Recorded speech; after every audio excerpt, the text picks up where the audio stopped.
Narito na ang Veritas Editorial, ang paninindigan ng Veritas 846 sa mga napapanahong usapin sa bansa. Pakinggan si Reverend Father Anton C.T. Pascual, ang radyo ng simbahan. Veritas Editorial.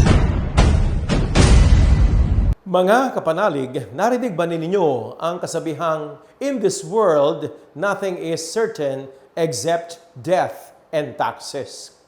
Sa mundong ito, walang tiyak maliban sa kamatayan at ang buwis.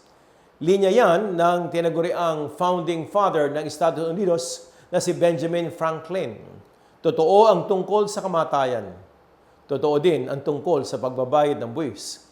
Para sa usaping buwis, may paraan naman para hindi ito maging pabigat sa taong bayan.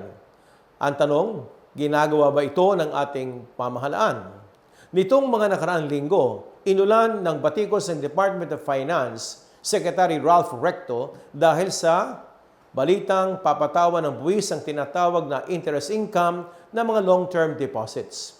Pero iba ang naging interpretasyon ng marami sa buwis na ito. Akala nila, papatawan ng buwis ang mga deposito sa bangko, savings, stocks, gains, mga ari-arian o estates, at mga donasyon. Linawin natin ang pagkalitong ito. Hindi ang ating mga ipon sa bangko o ari-arian at donasyon ang bubuwisan, kundi ang interes o tubong kinikita natin sa mga long-term deposits. Hindi rin ito kautusan ng DOF. Alinsunod ito sa Capital Market Efficiency Promotion Act o CMEPA, isang batas na ipinasa ng Kongreso at inaprubahan ng Presidente. Paliwanag ng DOF, ipinatutupad lang nila ang batas. Matagal nang may buwis sa interest income, pero sa ilalim ng CMEPA, magiging mas simple ang pagbubuwis. Kaya hinay-hinay tayo sa mga nababasa at ibinabahagi natin sa social media. Ginagawa lang ng DOF ang mandato nila na tiyaking may sapat na resources ang gobyerno para sa mga programa at mga proyekto nito. Pero ang pagiging tila allergic na mga tao sa usaping buwis ay nakaugat marahil sa pagkadismaya natin kung paano ginugugol ng pamahalaan ang buwis na ating binabayaran.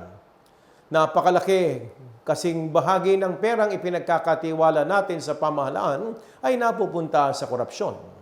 Ayon sa World Bank at Asian Development Bank, hanggang 20% ng budget ng pamahalaan ang napupunta sa bulsa ng mga politiko dahil nga sa korupsyon.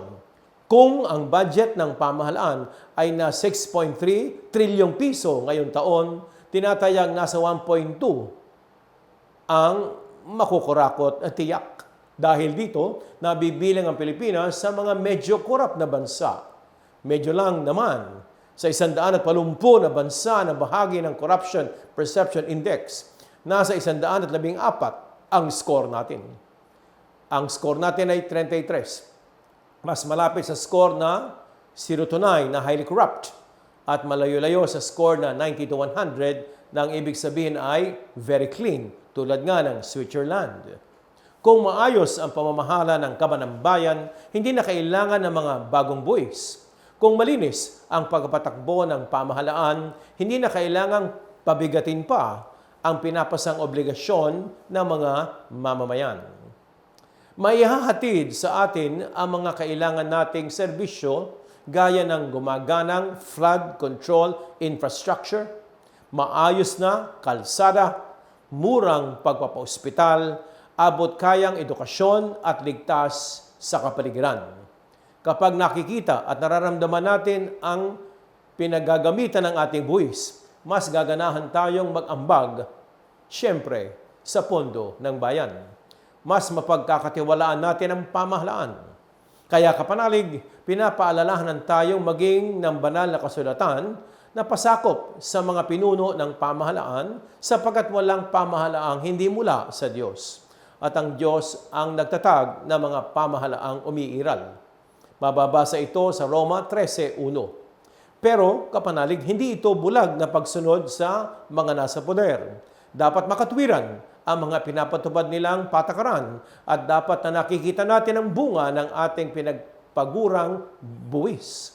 Ayon nga sa panlipunang turo ng Santa Iglesia o Catholic Social Teaching, tungkulin ng gobyerno na tiyaking nakakamit natin ang kabutihan at kaganapan, hindi lamang ng mga individual kundi ng lahat ng tao o common good.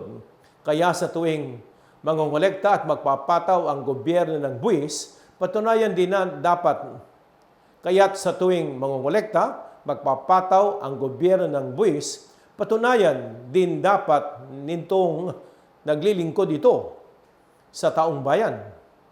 Sapagkat sabi nga, public office is public trust. Naway ang pagkatiwala ng bayan ay huwag isalaula ng mga nakaupo. Sumainyo ang katotohanan. Inyong napakinggan ang Veritas Editorial. Ugaliing pakinggan ng Veritas Editorial kasama si Reverend Father Anton C.T. Pascual. Veritas Editorial.